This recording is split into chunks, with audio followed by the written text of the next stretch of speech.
글자 씨앗. 글자 씨앗들을 이렇게 만들어 두는 거예요. 준비물은 바로 포스트잇. 이 안에는, 이 포스트잇 안에는 이제 붙여서 쓰고 이렇게 띄어쓰기는 이렇게 된다는 사실을 알려주는 것이죠. 칸노트에 써가지고 따라쓰기 또한 중요하지만 이 따라 쓴다고 해서 이게 가짜 따라쓰기가 있잖아요. 그 칸의 의미를 생각하지 않고 그냥 무조건 글자만 따라 쓰다 보면은 띄어쓰기 개념 익히지 못합니다. 안녕하세요. 작가식탁TV 이작가입니다. 혹시 내 아이의 글씨 때문에 고민이시지는 않나요? 일기장을 들여다봐도 그렇고 노트를 들여다봐도 그렇고 내 아이만 왜 이렇게 글씨를 못 쓰는 걸까? 이런 생각이 드신다면 오늘 영상 좀 함께 하셨으면 좋겠습니다. 글씨를 못 쓰는 친구들 여러 이유들이 있겠죠. 그 아이의 성향마다 아마 다양한 이유들이 있을 텐데요. 제가 전에도 관련 영상을 통해서 이야기를 드렸을 텐데 오늘 또한 준비를 했습니다. 그런데 글씨 못 쓰는 친구들, 글씨가 엉망인 친구들, 우리가 정말 중요한 것을 놓치지는 않는지, 가장 기본적인 어떤 자세에 있지 않은지 그 점검이 필요하다는 그런 이야기를 해드리고 싶습니다. 제가 전 시간에 이 말씀을 좀 드리지 못해서 아쉬웠거든요. 제가 글쓰기 수업을 하다 보니까 정말 다양한 친구들을 만나게 됩니다. 다양한 친구들의 어떤 노트, 글씨들을 만나게 되죠. 그런데 글씨를 못 쓰는 친구들의 공통점이 있어요. 글씨가 엉망인 친구들의 공통점 무엇일까요? 바로 자세에 있습니다. 내 아이의 노트만을 바라볼 게 아니라 내 아이의 어떤 일기장을 바라볼 게 아니라 내 아이 글씨만을 점검할 게 아니라 한번 그 자세를 바라봐 주세요. 아이들이 이제 자리에 앉아서 이제 노트를 준비하고 글을 쓰잖아요. 그러면 보통 글씨 못 쓰는 친구들 어떤 자세가 나오느냐 하면요. 보통 이렇게 등을 이렇게 멀리하고 이렇게 써 내려가요. 바른 자세로 해서 노트에 집중해서 글을 써 내려가야 글씨가 깔끔하게 나오잖아요. 그런데 그 친구들의 특징이 이렇게 좀 누워서 글을 씁니다. 좀 정성이 들어가 있지가 않은 거예요. 누워서 그냥 대충 보고서 이렇게 써야지 해서 글을 써 내려갑니다. 그런가 하면은 팔짱을 끼고 글을 쓰기도 해요. 이렇게 팔짱을 끼고 뭐지? 무엇일까? 자세 점검이 가장 중요하다는 거예요. 사실은 가장 기초적인 부분이잖아요. 그리고 이제 노트를 이렇게 펼쳤단 말이에요. 이 왼쪽 손은 노트 위에 이렇게 자리 잡게 하고 그리고 나서 이렇게 글을 써야 이게 고정이 되면서 글씨가 좀 예쁘게 나오고 깔끔하게 쓸 수 있는데 이 왼쪽 손도 고정하지 않습니다. 그리고 이렇게 하면은 노트가 흔들리잖아요. 노트가 흔들려서 이게 잘 나오지 않는 거예요. 그런가 하면은 이 왼쪽 손은 이제 옆에 이렇게 잘 받쳐주는 역할을 하는 거죠. 노트를 잘 받쳐주는 역할. 그런데 이 왼쪽 손 또한 내가 써나갈 어떤 노트, 글에 방해가 되지 않는 부분에다가 잘 놓고 그리고 나서 정성껏 글을 써내려가야 되는데 이 왼쪽 손 지금 자세 어디로 향했어 하면은 이 왼쪽 손을 자기가 쓴 글을 덮어버리고 이렇게 글을 써 나가는 친구들도 있어요. 덮으면은 그 위에 있는 어떤 글들이 보이지 않기 때문에 또한 엉망이 될 수가 있거든요. 그래서 항상 왼쪽 손은 제가 이제 옆쪽에 그동안 썼던 글은 보이게 그렇게 해서 잘 고정해줘야 한다 해서 강조를 하거든요. 한번 집에서 글씨 못 쓰는 친구 때문에 고민이시라면은 우리 한번 글 써볼까 해서 그 글씨 쓸 때 한번 자세를 살펴봐 주시기 바랍니다. 그러면은 보통 자세가 엉망인 친구들이 많다는 거예요. 자세가 바르면 글씨 또한 바르게 나오게 되어 있다는 것입니다. 이런 친구들 습관을 이렇게 잡아주는 역할 굉장히 중요하거든요. 저희도 이제 글쓰기 수업하러 오는 친구들께 그동안의 어떤 습관에 젖어 있었기 때문에 고치기가 쉽지가 않습니다. 계속 이제 친구들에게 자세 지금 어떻게 하라고 했지? 하면서 계속 이제 알려주고 그렇게 해 나가다 보니까 어느새 이제 3개월, 5개월, 6개월 하니까 이제 장착이 된 거예요. 전에도 얘기했죠. 습관의 중요성. 그래서 이제 어느 자리에서든 꼭 글쓰기 시간이 아니더라도 어느 자리에서든 이제 뭔가 써야 한다, 뭔가 문제를 풀어야 한다 하면은 이렇게 누워서가 아니라 다른 자세가 나오고 왼쪽은 항상 고정되어 있는 자세로 내가 지금 향하고 있는 노트를 바라보면서 바르게 글을 쓰고 그 문제를 바라보고 바르게 문제를 풀어나가고 이런 자세가 기본적으로 자리 잡히게 되어 있다는 겁니다. 이게 좀 힘들겠다 싶지만 어머니께서 계속 알려주시고 바르게 고쳐야지 바르게 고쳐야지 하면은 이게 한 6개월 정도 넘어가게 되면은 탁 장착이 되더라고요. 요즘 그 친구 얘기를 들어보니까 글씨 자체도 이제 자세 자체도 바르게 되고 다른 학원에서도 좀 칭찬을 듣게 됐다고 하더라고요. 요즘 공부 자세가 바뀌었다. 태도가 바뀌었다. 그러다 보니까 좀 집중해서 잘해 나가고 있다. 이런 이야기를 듣고 있다고 하더라고요. 우리가 좀 사소할 수 있는 어떤 습관이잖아요. 글씨. 글씨가 뭐가 중요해? 중요한 건 그 안에 있는 어떤 생각, 글을 풀어나감에 있어. 하지만 사실은 우리가 체크해 봐야 할 것은요. 글씨가 엉망인 그 이유가 있다는 거예요. 일단은 자세 부분을 살펴볼 수도 있고요. 왜 이 친구가 글씨가 엉망일까요? 자신감이 없기 때문이에요. 맞춤법에 대한 자신감이 없을 수도 있고요. 띄어쓰기에 대한 자신감이 없을 수도 있고요. 이렇게 쓰는 거 틀린 거 아니야? 하는 생각에서 그냥 흘겨 쓰는 친구들이 많다는 거예요. 그리고 어떤 친구 같은 경우는 이제 띄어쓰기에 자신이 없다 보니까 한 글자씩 한 글자씩 띄어쓰기 없이 애매하게 띄어서 모든 글자들을 애매하게 띄어서 글을 쓰는 친구들이 있습니다. 예를 들면은 철, 수, 가, 하, 교, 예, 같다. 이렇게 띄어쓰기 없이 모든 거를 하나씩 하나씩 애매하게 글을 써 내려가는 거죠. 아니면 아예 촘촘하게 붙여서 다 철수가 학교에 갔다 이렇게. 아니면은 조사의 쓰임을 잘 모르는 친구들 글 써보라고 하면은요 너무 희미하게 써서 선생님이 알아보지 못할 것 같아. 다시 잘 써봐 해서 이야기를 하면은 이렇게 쓰잖아요. 그러면은 그 친구가 왜 글씨가 엉망일 수밖에 없었는지를 파악할 수 있게 됩니다. 안 그런 친구들도 있겠지만 대체적으로 보면은 맞춤법을 몰라서 그거를 감추기 위해서 알아보기 힘들게 하기 위해서 그런데 그 부분만 감추는 게 아니라 나는 전체적으로 원래 이렇게 써. 내 글씨는 이런 스타일이야 라고 이렇게 포장을 하는 거죠.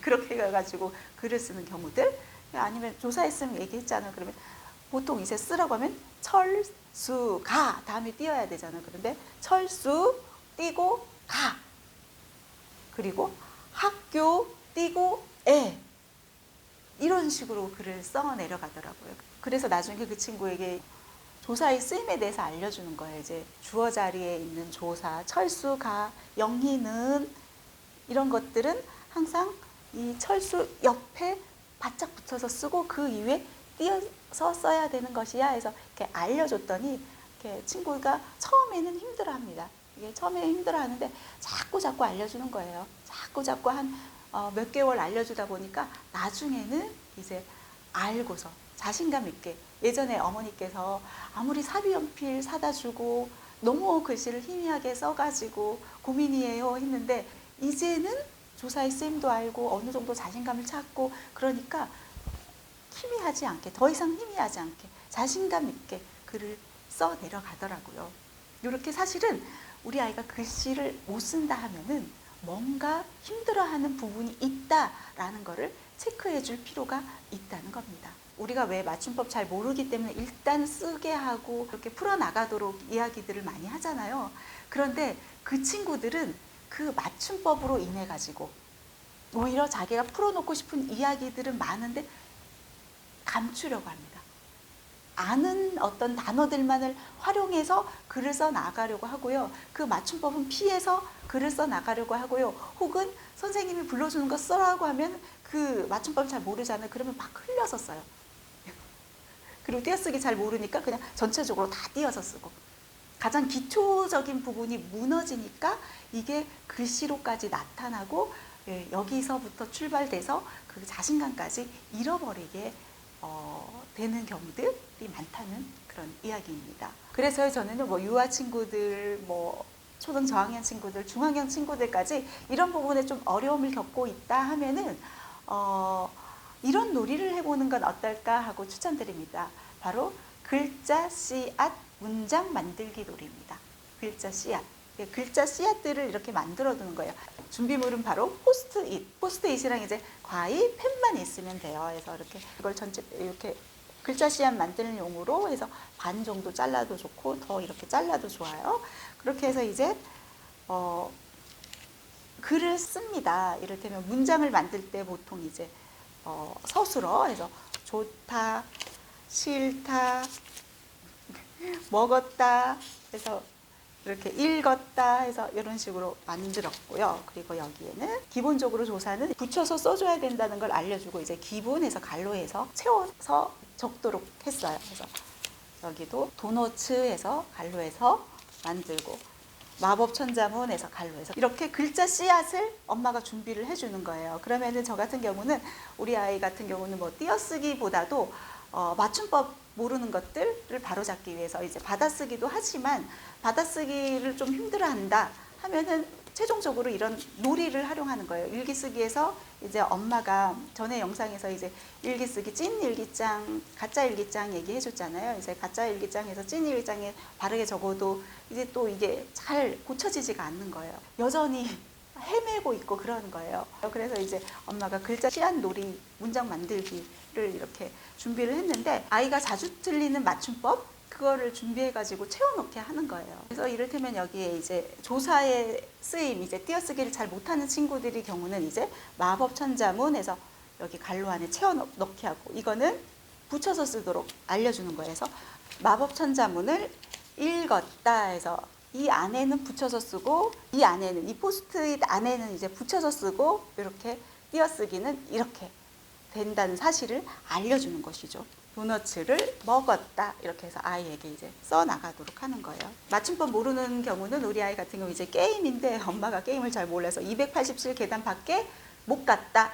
밖에 자리를 잘 몰라가지고 이제 채워서 써 나가도록 했거든요. 그래서 287계단 밖에서 못 갔다. 그래서 못 갔다. 이런 것도 여기는 이제 띄어서 쓴다는 것 알려주고 못 갔다 해서 아이가 채워서 적어 놓도록 이렇게 글자 씨앗 놀이를 해주거든요. 아이에게 물어봤더니 받아쓰기보다 이게 더 재밌다고 하더라고요. 그래서 찐 일기장 쓰기 끝나면은 받아쓰기를 하기도 하고 받아쓰기 힘들어하면 또 이런 놀이들도 해 나가고 있거든요. 이런 놀이를 활용하는 거는 또 어떨까 하는 그런 생각을 해봅니다.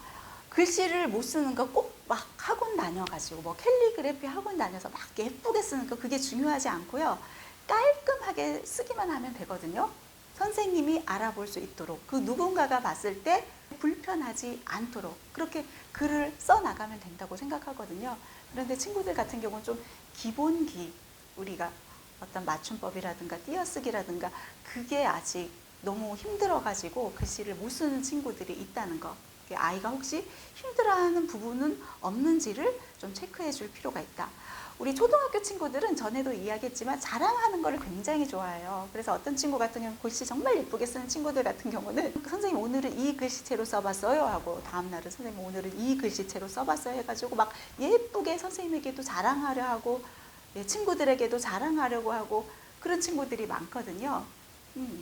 우리 뭐 게임도 친구들이 막 게임 좋아하는 친구들이 그런 어떤 자랑 심리로 인해서 게임을 열심히 하는 경우들이 많거든요. 오늘은 나 이 레벨까지 갔다, 너는 어디까지 갔어? 하면서 자랑하는 그런 자랑 심리로 인해서 게임들을 즐겨 하고 있다고 생각하거든요. 글씨 또한 사실은 자랑하는 심리들이 많은 친구이기 때문에 잘 써 나가려고 노력을 한단 말이에요. 그런데 그렇지 못한 이유들이 다 그렇다는 얘기는 아니지만 물론 어떤 무언가를 가리려고 숨기려고 내가 못하는 것이 남들에게 눈에 띄지 않게 하기 위해서 그렇게 하기 위해서 때로는 희미하게 쓰기도 하고 엉망으로 쓰기도 하고 막 촘촘하게 글을 붙여서 쓰기도 하고 작게 쓰기도 하고 그런 경우들이 있다는 거. 그런 경우라면은 일단 글씨 학원, 캘리그라피 학원이 중요한 게 아니라 저는 가장 기본적인 부분들 어떤 문장을 만들고 글을 쓰고 써나가는 어떤 연습들 그런 연습들이 이루어지다 보면은 자연적으로 내가 이제 알게 되잖아요. 무언가를 알게 되면은 글씨 또한 바뀌게 되어 있다. 그리고 또한 자세가 바뀌면은 글씨 또한 바뀌게 되어 있다. 보통 이제 초등학교 1학년 처음 들어왔을 때 이렇게 칸노트에다가 이렇게 쓰잖아요. 네모난 칸노트에다가. 그 의미가 이제 띄어쓰기를 가르쳐 주기 위해서거든요. 그 이후에 이제 뭐 줄노트로 넘어가고 이제 조금 넓은 줄노트에서 이제 차츰 좁은 줄노트로 이어지는데, 이게 칸에 맞게 쓰세요. 이게 친구들 같은 경우 근데 이제 칸을 벗어나서 줄을 벗어나서 쓰는 경우들, 이런 것들만 잘 잡아주더라도 아이들이 잘 써나갈 수 있다. 띄어쓰기 같은 거 어렵잖아요. 어렵지만 근데 가장 기초적인 부분을 놓치는 친구들이 있거든요. 그 기초적인 부분만큼은 그래도 잘 띄어서 쓰도록 이렇게 도움을 주신다면은 친구들 글씨 쓰는 데 있어서도 주눅들지 않고 자신감을 찾고 써나갈 수 있다. 글씨 쓰는 것뿐만이 아니라 그게 나중에 이제 글쓰기로까지도 더 이어서 잘해 나가게 되고, 그게 어떤 학교에 있어서의 학습으로까지도 이어나가게 된다. 기억하셨으면 좋겠습니다. 칸노트에 써가지고 따라쓰기 또한 중요하지만, 이 따라 쓴다고 해서 이게 가짜 따라쓰기가 있잖아요. 그 칸의 의미를 생각하지 않고 그냥 무조건 글자만 따라 쓰다 보면은 띄어쓰기 개념 익히지 못합니다. 그 개념을 익혀 나가도록 옆에서의 어떤 도움이 필요하다는 것이죠. 이렇게 칸을 왜 비워뒀을까에 대해서 아이에게 이야기를 해주기도 하고요. 혹은 앞서서 이야기해줬던 어떤 글자 씨앗 놀이 같은 것들 하면서 여기는 띄는 자리라는 것들을 또 알려주면서 하다 보면 아이가 생각을 하기 시작해요. 그냥 무조건 글자만 따라 쓰는 게 아니라 여기 칸 사이에 비워두는 이유가 있네 해서 그거를 인지하기 시작한다는 겁니다. 책을 많이 읽는 친구들 같은 경우는 책을 읽다 보면은 책을 읽으면서 어떤 글자들을 익히고 어떤 문장들을 익히고 어떤 글의 구조들을 익혀 나갈 수 있지만, 책을 잘 읽지 않는 친구들은 그렇지 못한 경우들이 많습니다. 요즘 친구들 같은 경우는 특히 이제 영상의 시대이다 보니까 게임 좋아하고 유튜브 영상 보는 거 좋아하고 하다 보니까 책을 잘 읽지 않는 친구들, 엄마가 이제 읽으라고 하더라도 이게 억지로 이제 읽다 보면은 그런 것들이 잘 눈에 들어오지 않아요. 그런 친구들 같은 경우는 사실은 더 신경 써줘야 돼요. 가장 신경 쓸 수 있는 그런 어떤 방법이 저는 글쓰기라고 생각하거든요. 글을 써 나가다 보면 힘들어하는 부분이 보입니다. 글씨가 엉망이에요. 그럼 글씨가 왜 엉망일까?부터 시작하면은 이게 아직 잘 모르는구나, 이게 아직 부족하구나가 보입니다.